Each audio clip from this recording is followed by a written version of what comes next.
Indeed, human beings can do what they want, but they cannot will what they want because their will is determined by motives. This was said by the Austrian poet Robert Hamerling. Is there such a thing as free will? Our will is determined by motives. A real freedom of the will would have to consist in the fact that one could want something without reason and without motive. To want something without reason, without motive would mean to want something without wanting it. This doesn't work. The concept of will is inseparably linked to that of motive. If we want to discover our freedom, we must observe and recognize how our motives arise. The key is our thinking.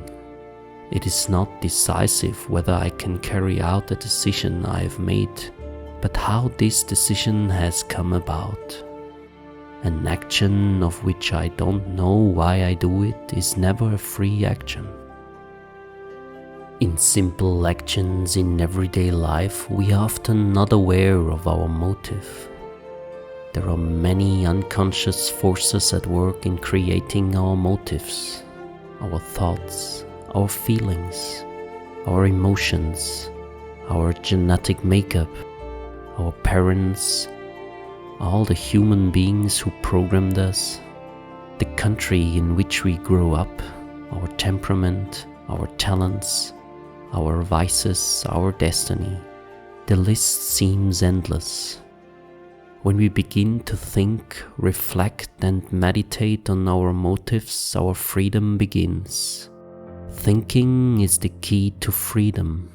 As soon as our actions step out of the satisfaction of purely instinctive desires and the blind following of uncontrollable emotional impulses, our motives become interspersed with thoughts. When these thoughts rise from egoism to the greater good, our freedom begins. The philosopher and spiritual teacher Rudolf Steiner said, "Is human being free?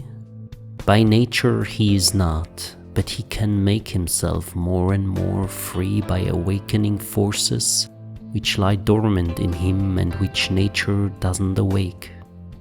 Human being can become more and more free.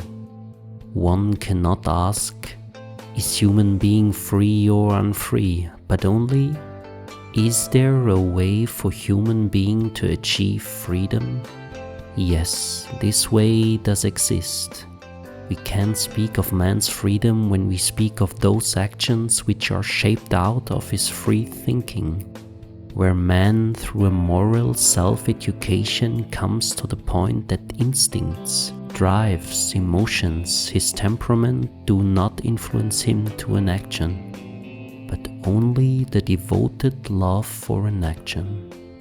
In this devoted love for an action that can develop, which arises from the ideal strength of pure and ethical thought, this is a free action.